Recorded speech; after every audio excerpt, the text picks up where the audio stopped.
اور اللہ نے قرآن میں فرمایا ہے خلق الموت والحیات لیبلوکم ایکم احسن عملا، اس نے موت اور زندگی اس لیے بنائی ہے تاکہ تمہیں پہچانے، تاکہ تمہیں آزمایا جائے کہ تم میں سے اچھے عمل والا کون ہے۔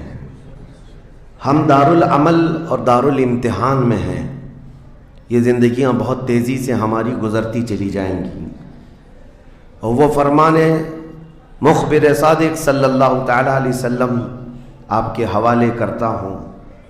حضور پاک صلی اللہ علیہ وسلم نے فرمایا ایک دور آئے گا قیامت کے قریب جب بچے جوان نظر آئیں گے اور جوان بوڑھے نظر آئیں گے۔ یہ وہی دور ہے، چھوٹے سے چھوٹے بچوں کو دیکھیں وہ جوانی کی باتیں کرتے ہیں۔ پچھلے دور میں جوانوں کو جو باتیں معلوم نہ ہوتی تھیں وہ آج کے 5 سال 6 سال کے بچوں کو ساری چیزیں معلوم ہیں۔ یہ مکمل موبائل آپریٹ کرنے کی تعلیم ان کو ہم سے زیادہ آتی ہے، یہ اس قدر جوان نظر آتے ہیں، اور جو جوان ہیں وہ جوانی میں تھک چکے اور بوڑھے لگنے لگ گئے، اپنے ہاتھوں جوانی برباد کیا اور بڑھاپا ان کے چہروں پر نظر آنے لگ گیا۔ تو یہ قیامت کی وہ اس نشانی کے بارے میں جو حضور نے فرمایا تھا وہ دور آ چکا۔ لیکن میں آپ کے سامنے ایک بات عرض کر رہا ہوں، تم بیٹھو گے تو بھی زندگی گزرے گی، لیٹو گے تو بھی گزرنی ہے، دوڑو گے تو بھی گزرنی ہے، فیصلہ تمہارے پاس ہے۔ زندگی یوں گزر جائے گی اور پھر وعدہ الہی آ جائے گا جس کو اللہ نے فرمایا ہر نفس کو موت کا مزہ چکھنا ہے، دنیا سے جانا ہے، اور تمہارا جو کچھ بھی اجر ہے اللہ کے ہاں قیامت کے دن دیا جائے گا۔ اور پھر جو شخص دوزخ سے بچا لیا گیا اور جنت میں داخل ہوا وہی سب سے کامیاب زندگی گزارا۔ کامیاب ہے کون؟ وہ قیامت کے دن پتہ چلے گا۔ ہمارا دوزخ سے بچ جانا اور جنت میں داخل ہو جانا یہی کامیابی ہے۔ اور اللہ تعالیٰ فرماتا ہے وَمَا الْحَيَاةُ الدُّنْيَا إِلَّا مَتَاعُ الْغُرُورِ، میرے اس پورے عنوان کا یہ حصہ اہم ہے۔ اللہ فرماتا ہے اور دنیا سوائے دھوکے کے سامان کے کچھ نہیں۔ جس نے دنیا بنائی وہ خود فرما رہا ہو، جو اس کائنات کا خالق ہے وہ خود فرما رہا ہو یہ دنیا دھوکے کے سامان کے علاوہ کچھ نہیں۔ یعنی یہاں پر انسان اکثر دھوکہ کھا جاتا ہے۔ دھوکے کا مطلب یہ نہیں ہے کسی دوست سے دھوکہ کھا رہا ہے، بلکہ وہ پوری اپنی زندگی میں دھوکہ کھایا ہوا ہے۔ جس چیز کو اسے حاصل کرنا تھا دنیا نے اس کا منہ موڑ کر کسی اور چیز میں لگا دیا ہے۔ یہ دھوکہ نہیں ہے تو اور کیا ہے؟ میں آپ کو ایک بات بتا دوں، آپ گھر سے نکلے تھے، سامان سب باندھ کر کے دلی جا رہے تھے، اسٹیشن پر کسی نے پکڑ لیا اور کہا آؤ چلو میں تمہیں ٹرین میں بٹھا دیتا ہوں، اور اس نے تمہیں دلی کی ٹرین کی بجائے تمہیں مدراس کی چنئی کی ٹرین میں بٹھا دیا، بیٹھ گئے تم۔ مجھے یہ بتاؤ یہ دھوکہ ہوا کہ نہیں ہوا تمہارے ساتھ؟ بہت بڑا دھوکہ ہوا کہ منزل تمہاری کہیں اور تھی، تم کہیں اور چل پڑے۔ دیکھنے کو ٹرین سیم دکھ رہی تھی، تم نے اس کی بات کا یقین کیا اور بیٹھ گئے، اور جب پہنچے تو پتہ چلا نہیں میں تو دلی پہنچا ہی نہیں، میں چنئی آ گیا۔ زندگیاں اسی طرح سے گزر رہی ہیں۔ تم جس راستے پر چل رہے تھے اصل تمہاری منزل مدینہ طیبہ ہے، تمہارا سفر حضور پاک کے قدموں تک پہنچنا ہے، لیکن ایرا غیرہ آتا ہے اور تمہیں کسی دوسرے ٹریک پر ڈالتا ہے اور تم چل پڑتے ہو اس کی بات پر۔ اسی لیے قرآن نے کہا یہ دھوکے کے علاوہ کچھ نہیں ملتا یہاں پر۔ دنیا اور دنیا داروں پر تم کبھی بھروسہ نہ کرنا، تم اپنی منزل پر ہمیشہ توجہ رکھنا، تمہاری منزل یہ نہیں ہے۔ اسی لیے شاعر نے کہا تھا غلط روی سے منازل کا بعد بڑھتا ہے، مسافروں روش کارواں بدل ڈالو۔ تم ٹیڑھے میڑے چلتے رہو گے تو منزل لمبی ہو جائے گی، فاصلہ دور ہو جائے گا، اس لیے چلنے کا طریقہ بدل ڈالو، تمہارا سفر آسان بھی ہو جائے گا اور منزل جلدی پہنچ جاؤ گے۔ اب جو بات مجھے کہنی تھی وہ یہ ہے، زندگی جب اتنی شارٹ ہے اور آزمائش کے لیے تمہیں یہاں بھیجا گیا ہے تو مجھے ان نوجوانوں کو دیکھ کر کے کبھی درد ہوتا ہے جو رات بھر نکڑ پر بیٹھ کر کے اپنے وقت کو ضائع کر رہے ہوتے ہیں۔ جن کی زندگیاں انہوں نے اپنی جوانیاں اپنے ہاتھوں سے برباد کر رکھی ہیں. تمہیں پتہ ہے ایک رات جو ہماری زندگی میں آئی، آج کا دن تم کروڑوں دولتیں لگا دو، یہ دن دوبارہ کبھی نہیں آئے. تمہاری زندگی میں کیا قیامت تک واپس نہیں آنا ہے اس دن کو. دنیا چل پڑی ہے، پیچھے کی طرف کبھی نہیں آئے گی. اللہ کا قانون ہے، یہ جو وقت گزر رہا ہے ہمارا دوبارہ ہماری زندگی میں کبھی نہیں آنا ہے. لیکن کتنے مزے سے، کتنے ٹھاٹ باٹ سے نوجوان، ہاتھ میں کچھ نہیں، آس پاس کچھ نہیں، عمل بھی کچھ نہیں، ایسے بے فکرے ہو کر کے زندگی گزارتے ہیں. تو سوچنا پڑتا ہے جس امت کو پوری دنیا آگ میں جھلسا چکی ہو، پوری دنیا اس امت کو اپنے نشانے پر رکھی ہو، اس امت کا غیور نوجوان رات بھر گیم کھیلتے ہوئے گزارتا ہے، اسے کسی چیز کا احساس نہیں. مجھے بتاؤ کیا ہماری کیفیتیں ایسی نہیں ہو گئی ہیں جیسے برائلر چکن ہوتے ہیں، فارم مرغیاں ہوتی ہیں، ان مرغیوں میں سے قصاب کسی کو بھی پکڑتا ہے کاٹتا ہے، دوسری مرغیاں تو چرنے میں مصروف رہتی ہیں، کوئی آواز نہیں ان کی. ایک مرغی کٹی، دوسری مرغی کٹی، وہ کٹتی چلی جاتی ہیں، باقی مرغیوں کو کسی چیز کا احساس نہیں. کیا یہ زندگی گزارنے کے ایسی طریقے نہیں ہو گئے؟ آج ہمیں روز اٹھنے کے بعد ایک نیوز پہنچائی جاتی ہے کہ تمہیں کاٹا گیا، تمہیں مارا گیا. نہ جانے ہم کتنی مسجدوں کے مینار گرتے ہوئے دیکھ رہے ہیں، کتنے اولیاء کاملین کے مزارات کو جلا کر خاک کرتے ہوئے دکھائے جا رہے ہیں. اور ہمارے امت کے ساتھ ہی نہیں، بانی اسلام کی عزت کے ساتھ مذاق، یہ روزانہ نہیں چل رہا ہے.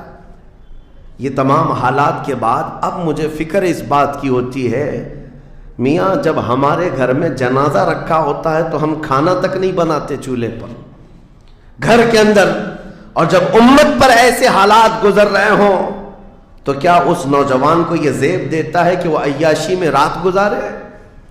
کیا اسے یہ زیب دیتا ہے کہ وہ نکڑ پر بیٹھ کر پوری رات کو تباہی کے اڈے پر گزارے؟ تمہارے ہاتھ میں تاش کے پتے، تمہارے ہاتھ میں شراب کی بوتلیں کیسے آ گئیں؟ یہ امت وہ ہے، تمہیں میں بتاؤں، جنگ تبوک ایک جنگ ایسی ہے حضور پاک صلی اللہ تعالیٰ علیہ وسلم کی زندگی پاک میں 900 کلومیٹر کا فاصلہ ہے مدینہ طیبہ سے.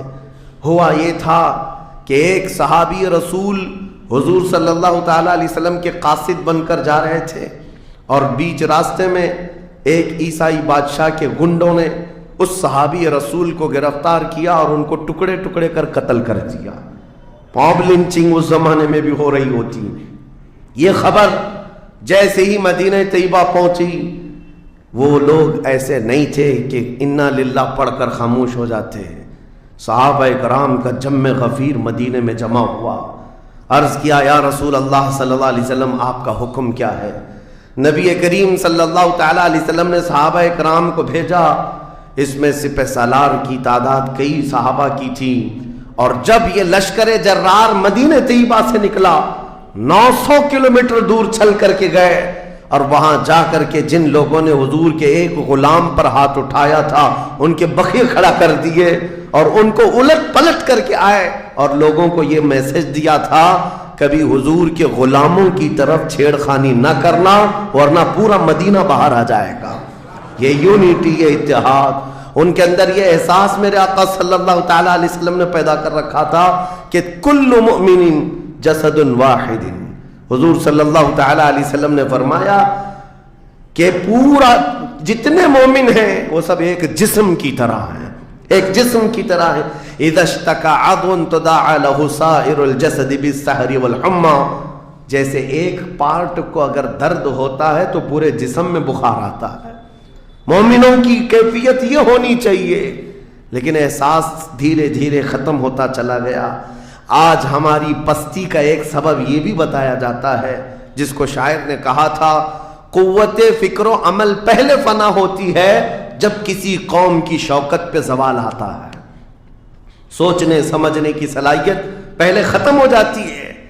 آدمی سوچتا نہیں، سمجھتا نہیں، بس اپنے وقت کو ضائع کر رہا ہے، برباد کر رہا ہے، بیٹھا ہوا ہے، گپیں لگا رہا ہے.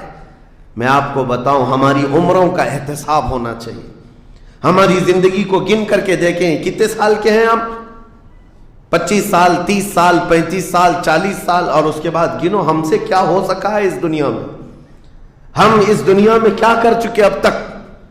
ہم سے کچھ نہیں ہوا۔ اگر تاریخ میں آپ کو بتاؤں میرے عزیزو، آپ کو پتہ ہے اس ہندوستان کی سرزمین پر سب سے پہلے لشکر اسلام کی سپہ سالاری کرتے ہوئے آنے والا ایک نوجوان محمد بن قاسم 10,000 کا لشکر لے کر عرب سے آیا تھا اور پرچم اسلام لہرایا تھا۔ تاریخ میں آج بھی رقم ہے، اپنے پنڈتوں نے بھی اس تاریخ کو لکھا ہے، ہاں پنڈتوں نے بھی لکھا ہے۔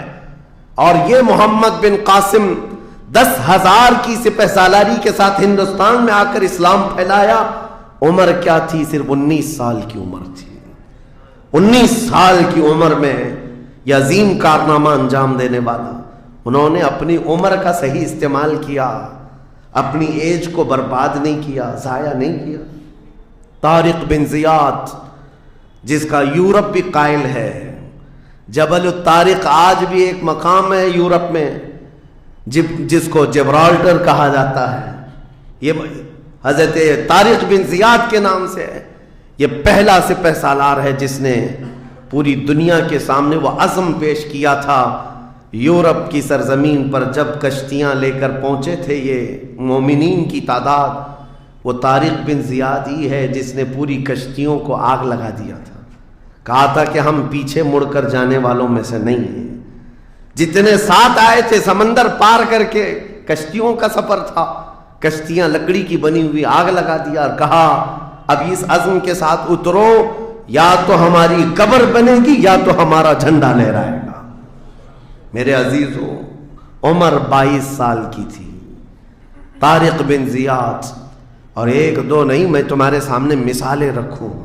ہندوستان کی سرزمین پر ایک ولی کامل کی آپ کو میں تاریخ اگر بتاؤں، جو سرکار سیدنا غریب نواز رضی اللہ تعالیٰ عنہ سے بھی 200 سال پہلے اس ہندوستان کی سرزمین پر تشریف لائے اور اسلام کی خاطر لڑتے لڑتے شہید بھی ہو گئے، اور جن کا لقب سلطان الاولیاء ہے، سیدنا سالار مسعود غازی رحمۃ اللہ علیہ، ان کے متعلق یہ فرمایا گیا وہ سلطان الاولیاء ہے، ہندوستان کے اولیاء اکرام کے بادشاہ کی حیثیت ہے۔ سرکار غریب نواز سے بھی پہلے آئے، لیکن ان کی عمر ان کی شہادت کے وقت 19 سال کی تھی۔ صرف 19 سال کی عمر میں وہ مقام عظیم پا لیا۔ ہماری تو زندگی کی عمریں پتہ نہیں کتنی چلی گئیں، اور ہم میں سے کوئی کارنامہ نہ ہو سکا، کارنامہ نہ صحیح زندگی گزارنے کا سلیقہ بھی نہیں آ سکا۔ کارنامے نہ ہوں تو الگ بات ہے، لیکن مسلمان تو بن جاتا کوئی۔ عزیزان گرامی وقار، میں آپ کو ایک بات بتا دوں، جو زندگی ملی ہے کچھ ایسا کر جاؤ کہ تمہاری تاریخ رقم ہو جائے، ورنہ قبرستان جا کر کے دیکھنا، وہاں تو لکھے ہوئے کتبے بھی مٹ گئے، قبروں میں کون سویا ہے ان کو بھی لوگ فراموش کر چکے، بھول گئے، سب بھول گئے۔ لیکن کچھ ہستیاں ہیں جو ہمیشہ آباد رہتی ہیں، یہ وہ لوگ ہیں جنہوں نے اس روئے زمین پر اپنی ذات کے لیے نہیں، اللہ کی رضا کے لیے جیا کرتے تھے، اللہ کی رضا کے لیے جیا کرتے۔ آج میں یہ بات کہنا چاہتا ہوں نوجوانوں سے، تمہیں پتہ ہے ممبئی کی سرزمین پر لاکھوں نوجوانوں کی تعداد ہے، میں جانتا ہوں، لیکن ان میں سے کوئی انقلابی نوجوان ہو، کوئی دین کی طرف بڑھنے والا، حساس دل رکھنے والا کیوں نہیں؟ خاص طور پر آپ کے ان علاقوں میں تو نشہ اتنا عام کر دیا گیا ہے، ہم دور دراز علاقوں سے سنتے ہیں کہ مسلمانوں کی میجورٹی والے علاقے، یہاں نشہ بکتا بھی ہے، کرتے بھی ہیں، رات بھر اسی میں پڑے رہتے ہیں۔ کس نے اس دنیا میں تمہیں ملوث کیا ہے؟ یہ وہ قوم ہے جو قیصر و کسریٰ کو گھٹنے پر لے آئی تھی، یہ وہ قوم ہے جس نے دریائے دجلہ میں گھوڑے دوڑا دیے تھے، یہ وہ قوم ہے جس نے افریقہ کی جنگلوں میں بھی اذانیں دی تھی، یہ وہ قوم ہے جس نے یورپ کے کلیساؤں میں کلمہ توحید کو بلند کیا تھا۔ لیکن آج اسی قوم کی حال یہ ہے کہ دنیا ہر گھڑی ہمارے اعمال کو نشانہ بنا کر کے ہمیں ڈیگریڈ کرتی جا رہی ہے۔ سمجھ جاؤ میرے عزیزو، کب تک اس زندگی کا اس طرح سے چلے گا؟ کیونکہ میرے آقا صلی اللہ تعالیٰ علیہ وسلم کو آج آپ کے سامنے میں یہ بات رکھتا ہوں، حضور اکرم صلی اللہ تعالیٰ علیہ وسلم کو آپ کیا سمجھتے ہیں؟ اپنی قبر انور میں وہ زندہ ہیں؟ ہم تو سنی ہیں۔ حضور اکرم صلی اللہ تعالیٰ علیہ وسلم اپنی قبر پاک میں زندہ ہیں، لیکن یہ بات بھی سمجھ کے چلو، حضور نے فرمایا ہر جمعرات کو میری پوری امت کے اعمال میرے پاس پیش کیے جاتے ہیں، تم میں سے، ہم میں سے، سب کے اعمال ہر جمعرات کو حضور کے پاس فرشتے سناتے ہیں، فلاں بن فلاں نے ہفتہ بھر یہ کام کیا ہے۔ حضور فرماتے ہیں اگر برے اعمال پیش ہوتے ہیں تو مجھے غم ہوتا ہے، میں استغفار کرتا ہوں اللہ کی بارگاہ میں، اور اچھے اعمال آتے ہیں تو شکر بجا لاتا ہوں، اس کے لیے دعا کرتا ہوں۔ عزیزان گرامی وقار، کبھی پلٹ کر کے زندگی میں دیکھنا کتنے جمعرات ایسی چلی گئی ہوں گی جس میں ہمارے کون سے اعمال فرشتے لے جا کر کے سنا رہے ہوں گے۔ حضور اکرم صلی اللہ تعالیٰ علیہ وسلم کی بارگاہ میں جب ہمارے اعمال یہ کہہ کر سنایا جائے آقا آپ کا فلاں امتی بے خبر ہے، نہ نماز پڑھتا ہے، نہ ہی آپ پر درود پڑھتا ہے، نہ ہی وہ کبھی نیکیوں کی طرف آتا ہے، وہ تو گانوں کی دھن پر جی رہا ہے، صبح اٹھتا ہے شام ہوتی ہے تو اس کو تو فلموں کے نغمے یاد ہیں، آپ کا کوئی قول یاد نہیں۔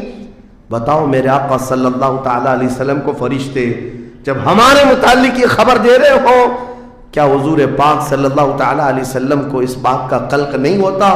یہ وہ امت ہے جس کے لیے میں رات رات بھر کھڑے ہو کر دعا کرتا تھا، آج یہ ہم کو فراموش کی ہوئی ہے۔ زندگی گزارنے کا مقصد سمجھ جاؤ میرے عزیزوں، اسی لیے میں آپ کو کہتا ہوں کہ زندگی یہ نہیں ہے، حضور تاج الشریعہ رحمۃ اللہ علیہ نے فرمایا زندگی یہ نہیں ہے کسی کی کسی کے لیے، زندگی ہے نبی کی نبی کے لیے، نہ سمجھ مرتے ہیں زندگی کے لیے، جینا مرنا ہے سب کچھ نبی کے لیے۔ جو لوگ یہ سمجھ جائیں اس نقطے کو، انہوں نے زندگی کی مرادوں کو پا لیا ہے، وہ حصولیاب ہو چکے ہیں۔ لیکن جو اب تک بھٹکے ہوئے ہیں ان کو میں دعوت فکر دوں گا، ایک بار سوچ لو، ایک بار سوچ لو، ویسے ہی دنیا ختم ہونے والی ہے اور تمہاری موت آنے والی ہے، ایک بار سوچ لو، ایک بار سوچ لو کہ ہمارے ساتھ آخرت میں ہونا کیا ہے، قبر میں ہمارے ساتھ بیٹھنے والا کون ہے، ہمارے ساتھ تنہائی کا نگہبان کون ہے، اور محشر کے اس بھرے میدان میں ہمارا ہاتھ پکڑنے والا کون ہے۔ جب بار بار یہ سوچو گے تو اس فکر کو پہنچو گے کہ وہ صرف اور صرف ایک ہی ذات ہے، کون دیتا ہے دینے کو منہ چاہیے، دینے والا ہے سچا۔ حضور پاک صلی اللہ تعالیٰ علیہ وسلم کی طرف لو لگا دو۔ اس کو جن لوگوں نے اپنی زندگی میں پہچان لیا وہ امام اہل سنت بن گئے، مجدد وقت بن گئے۔ اعلیٰ حضرت امام اہل سنت فاضل بریلوی رحمۃ اللہ تعالیٰ علیہ کے متعلق ایک بات میں آپ سے کہوں، وہ بڑے عالم تھے، بڑے فقیہ تھے، بڑے محدث تھے، اور بہت سارے علوم پر انہیں مہارت تامہ حاصل تھی، سب اپنی جگہ پر، لیکن یہ سارے علوم نے مل کر اعلیٰ حضرت کو اعلیٰ حضرت نہیں بنایا۔ ان کو اعلیٰ حضرت بنانے والی چیز حقیقت میں عشق رسول ہے۔ حضور پاک صلی اللہ تعالیٰ علیہ وسلم سے بے انتہا لگاؤ یہ مقام پیدا کر دیتا ہے، یہ مقام۔ ورنہ عالم تو بہت سارے، کتابیں لکھنے والے بھی بہت سارے، لیکن جس نے عشق کی بولی بولی دنیا اس کو پہچاننے لگ جاتی ہے، دنیا اسے پہچاننے لگ جاتی ہے۔ زندگی کا مقصد وہ سمجھ گئے کہ ان کی غلامی کرنے میں ہی یہاں پر عروج و ترقی ہے۔ اسی کو خانوادہ اعلیٰ حضرت سے ان کے پوتوں تک بھی یہ فکر پہنچی۔ تاج الشریعہ نے فرمایا بلحوثن سیم و زر کی بندگی اچھی نہیں، ان کے در کی بھیک اچھی، سروری اچھی نہیں۔ تم جو سوچ رہے ہو زندگی کے طور طریقے ایسے ہونے چاہیے، ویسے ہونے چاہیے، گزار لو جتنے دن چاہے، بڑے بڑے بنگلوں میں، بڑی بڑی گاڑیوں میں، بڑی جائیدادوں میں، لیکن زندگی میں وہ عزت نہ پاؤ گے جو میرے مصطفیٰ کے قدموں میں ملے گی، جو حضور کی غلامی میں ملے گی وہ عزت نہیں پا سکتے۔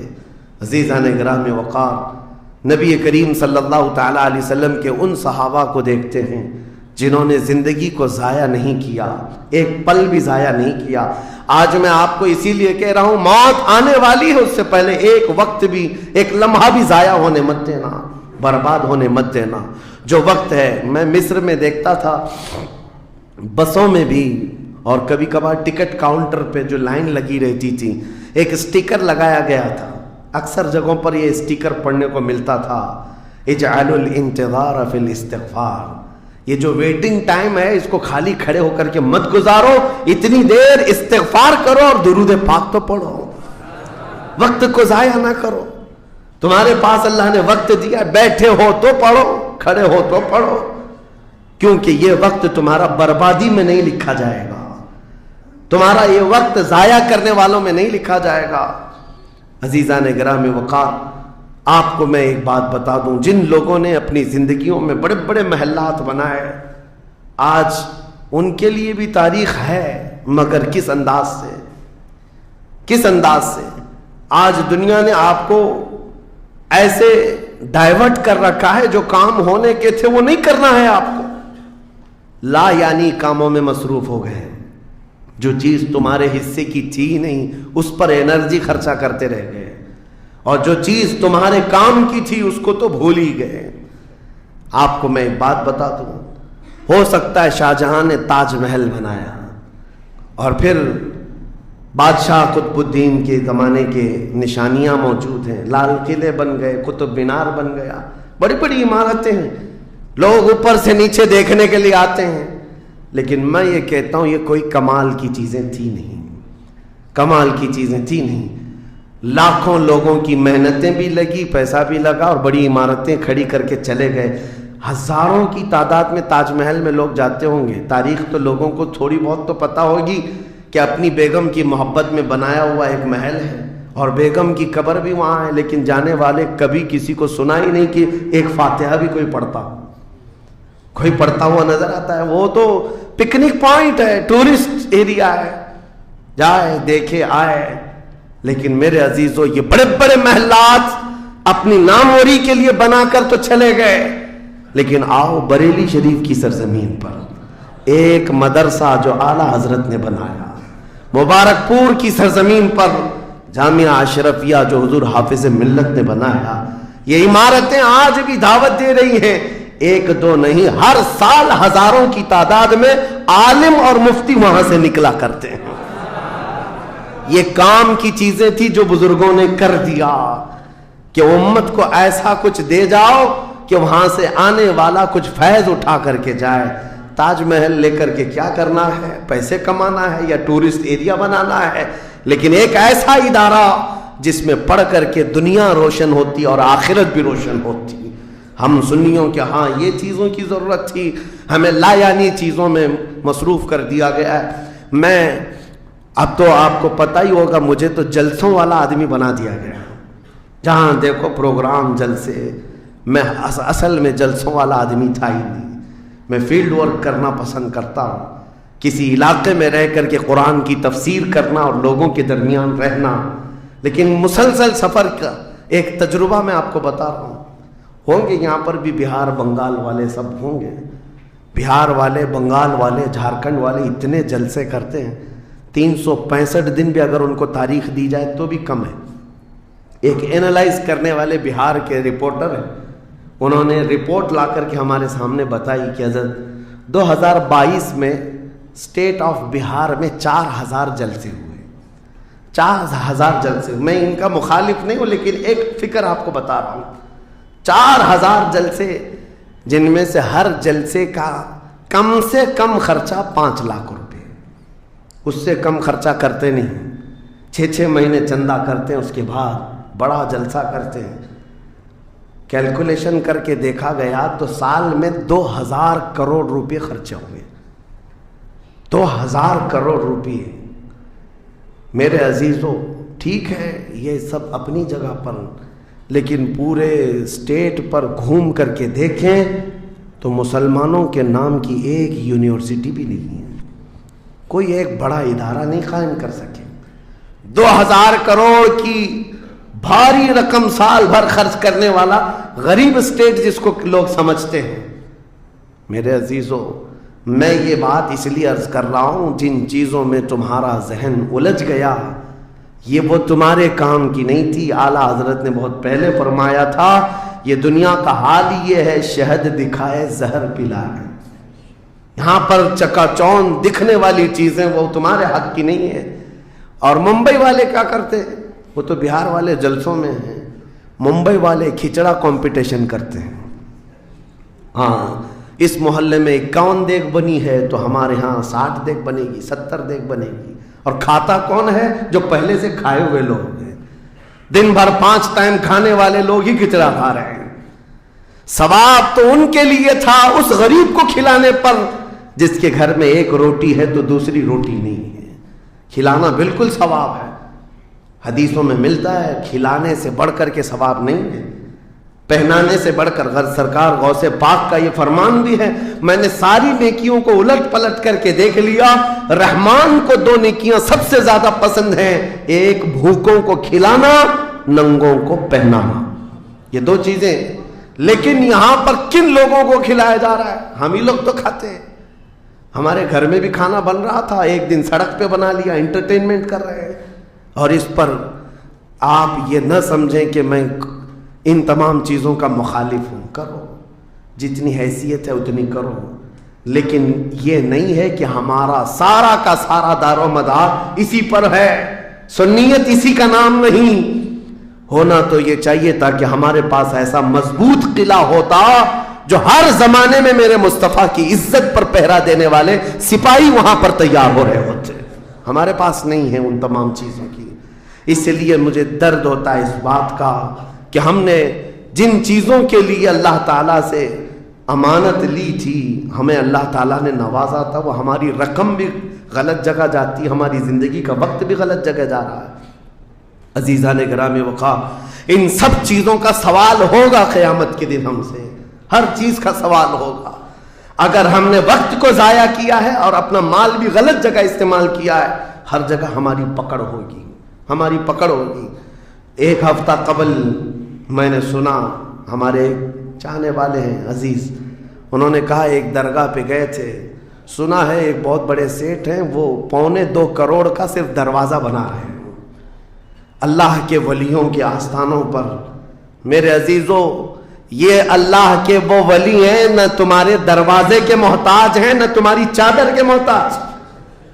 ان کے انتقال کے بعد جو ان کو اللہ نے مقامات دیے وہ تم نہیں پہنچا سکتے، وہ تو اللہ تعالیٰ کے رحمت میں ہے، جنہیں اللہ تعالیٰ جنت کے جوڑے پہنا چکا ہو، جن کے لیے جنت کی ہوائیں چل رہی ہوں۔ ان اولیاء کے مشن کو زندہ کرنا حقیقت میں ایصال ثواب ہے۔ ان کے لیے سب سے بڑی نظر و نیاز یہی ہے۔